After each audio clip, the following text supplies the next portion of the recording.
Today I'll be discussing and arguing the point of how Booker T. Washington overcame through personal responsibility. There are several different ways to argue this point, but today I'll focus on three ways, which would be how he turned away from violence with education and power, obtaining financial independence, and by building character within himself to later become a face of the African American culture. So, first and foremost, let's talk about how he obtained knowledge. Booker T. Washington was a slave. Um, in the early times, back in his day, it was illegal for a slave to learn how to read and write. So, Booker T. Washington, he had to wait until after slavery, after the Civil War, at the age of 9. Well, later on in his life, Booker T. Washington wrote an autobiography called Up From Slavery. In this autobiography, key points I got from this, he talks about his early life and how it was so miserable and about his discouraging surroundings. If you're around slavery and someone forcing you to do something, it really discourages you to, better yourself. But he really overcame this by learning how to read and write. He took this a step further.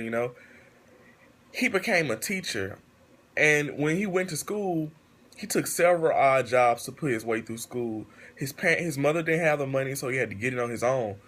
Uh, when he first started college rather, he took this job as a janitor.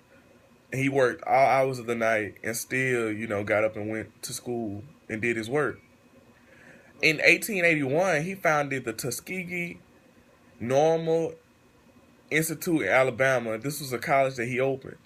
At the end of his life, this institute was so successful. It had over 100 buildings, 1,500 students, and 200 faculty members with 38 different subjects. So it wasn't just a college that you go to, for music and performing arts or, for reading and writing. He had different subjects that you can take and you can learn. Next, let's talk about how Booker T. Washington, how he molded against, the second one he overcame through personal responsibility, and that was by obtaining financial independence. Um, Back in his time, it was very hard for African American man to make it in the business world and to have any upside, and advancement in the business world. Back to that autobiography, he really explained how being in a segregated world, it was hard for him, to prove his worth. So he decided he had to show the world that he was not an ordinary colored man. Um, the prime way he did this, like I said before, he was a teacher. So he stacked his money by opening a college, giving back to the community. He showed his worth to society. Last but not least, he overcame through personal responsibility by building character. One of the most, in my opinion, this is the hardest thing to do in life is to build character depending on where you're from and everything you had to go through. Keep in mind, like I said before, Booker T. Washington was a slave. He had to overcome so much in slavery times. Even after slavery, how Caucasian people treated African Americans. Just think about how hard it was for him to get through school. And most of the time, most schools were all Caucasian. Teachers didn't treat you right. So, his later life, he wrote a book called Building Character. He stresses the theory of a selfish life is an unprofitable and unhappy life.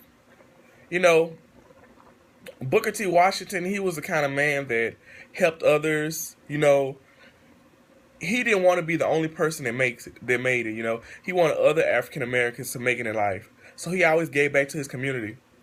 Also, Booker T. Washington fought cases in the most wise way. He knew he wasn't gonna go in as a bulldog, and bully his way as being a black man, but he used his brain to fight cases for African Americans.